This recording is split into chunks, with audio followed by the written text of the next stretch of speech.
Hi, so today I'm just going to be talking about drums and drumming in general, just because that's one of the hobbies. And well, originally I had to do this as an English project for school. It was an English presentation I had to do, so I chose to do drumming because that's just something I'm into and that's what I do, and that's one of my hobbies. So yeah, I just chose to do this, and now I decided to just put it up on YouTube. And just like educate you on drumming, and then if you're looking into buying stuff for drums or drum kits in general, then yeah, just to use this as well. Just so anyway, um, so the history of drumming. Drums are actually the oldest musical instrument in the world, because you think about it, when you're just tapping or anything on any surface, in a way you're already started to drum there. And they were originally used, like the first real drums and proper drums were originally used in war to give signals to the soldiers, sort of commandments, tell them what to do. By using different rhythms and patterns, the soldiers would respond to that and use certain tactics against the opposition.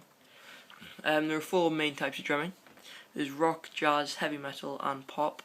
I play mainly rock and a bit of heavy metal, but the difference between these is all to do often with, well, obviously the way you play it, but also the types of kit you use, your sticks, cymbals, drums, everything really. And then it's just down to personal preference as to what you want to play.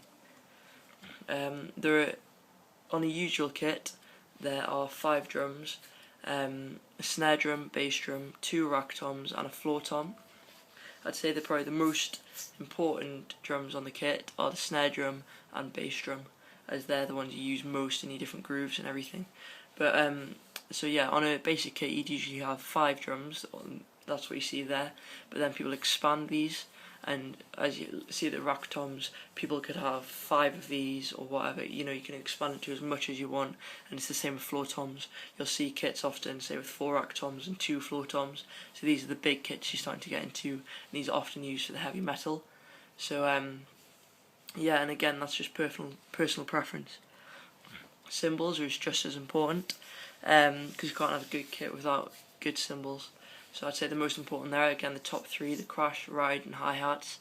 But again, you can have any sort of version of this, but on the basic kit you'd get 1 crash, 1 ride and 1 set of hi-hats. But you can also extend this by adding more crashes and splashes and chinas, which are effect cymbals, just give it, again, a different sound. So next is the drum kit models. There are 5 main drum kit models, but these are probably the best, I'd say personally. Yeah, as you can see, Mapex, Tama, Pearl, DW and D-Drum. These are probably the best for playing, and if you're looking into getting a new drum kit, I'd look at these definitely. There are like smaller companies which are cheaper, like CB for example, but they're not as good quality and don't sound as good and may not last as long. Now I'd say 3 main companies who make cymbals. Well, at the time of the presentation I didn't think about Meinl cymbals, which I'll add on to there as a good company also, but when you're looking to buy cymbals I'd stick to these 3 plus Meinl probably. But yeah, they're Sabian, Zildjian and Pasty, and within those they have all their different sort of categories. For example, on my kit I have a Sabian, but it's an Explosion AAX crash, which you can get all sorts of things. You can get crashes, rides, hi-hats, all of them in these companies, and you can get different sort of categories within them. I mean, drum kits come from all different sizes, going from one extreme to the other here, with the world's biggest drum kit on the end there, and you can see, as I was talking about, those rack toms and floor toms, there are a lot of those, and the crashes and all the cymbals there are a lot of them. But then small kits for juniors, say if you're starting off, say, I don't know, this would probably be from 3 to a 6-year-old maybe, that one on the right, and that only has 1 bass drum, a small sort of crash, and 1 tom, and that other one is a snare drum. You can also, there's not always just acoustic kits, you can get electric kits as well. These are good for recording, and if you want to do quiet practice through, say, some headphones, they're really good for that. Nowadays you can get some really good ones actually, which really replicate drumming, like acoustic kits, so they're getting really well on now, the technology in them. And they range in price, I'd say, from maybe about £500 up to about £5,000 maybe, depending on the type you get. And these, if you look at the pads, they're different. The top right one is different from the other two, and basically the other two are mesh heads, which is a more realistic sort of feel and sound. Drumsticks. Now these are all very important. I'll read out what it says at the top. Drumsticks are made in different sizes and out of different materials. Now these are the materials drumsticks are usually made out of. You can get wood with a nylon tip, all wood, or metal. They're actually like a metal covered in aluminium covered in a plastic coating. The wood with a nylon tip are often good for jazz because they've got quite a light feel to them and can rebound very well. Wood for classic rock, I'd say.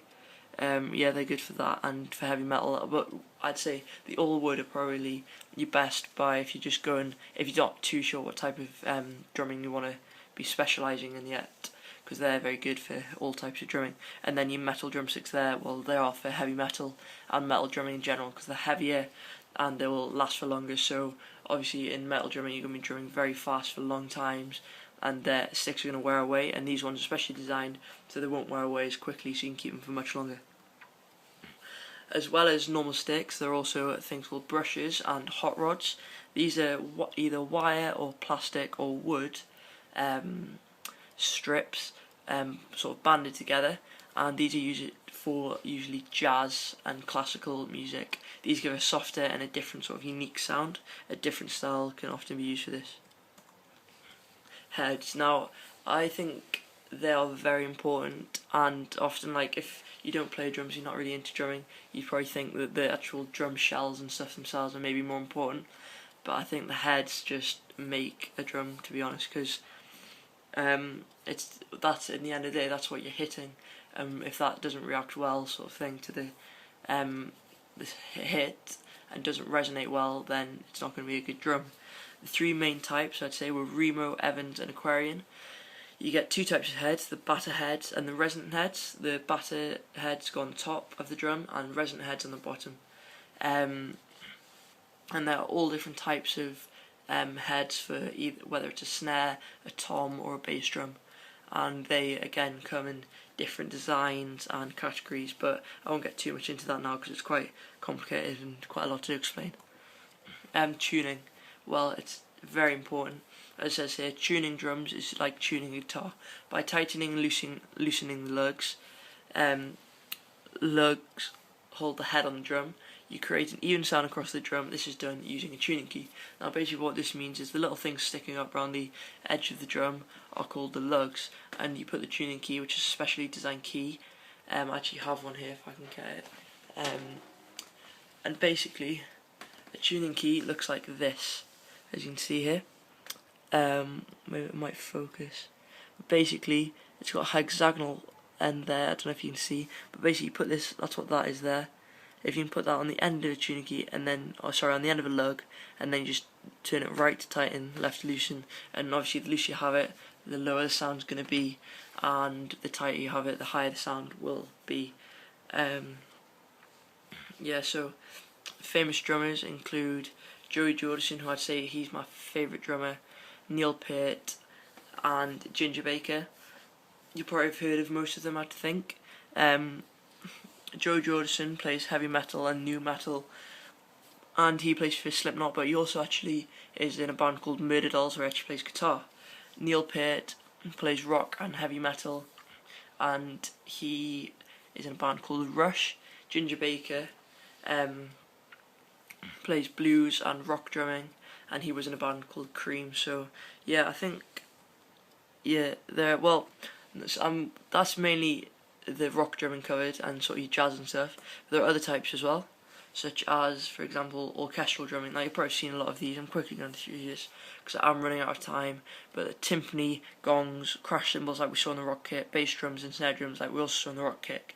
But I'm not really into that, and I don't drum that much like in those sort of ways, so I'm not going to go into much detail there. Also military drumming, snare drums, bass drums and crash cymbals are more there, as again all these are used in rock drumming, but we don't usually see these types, if you like, of these like variations of drums.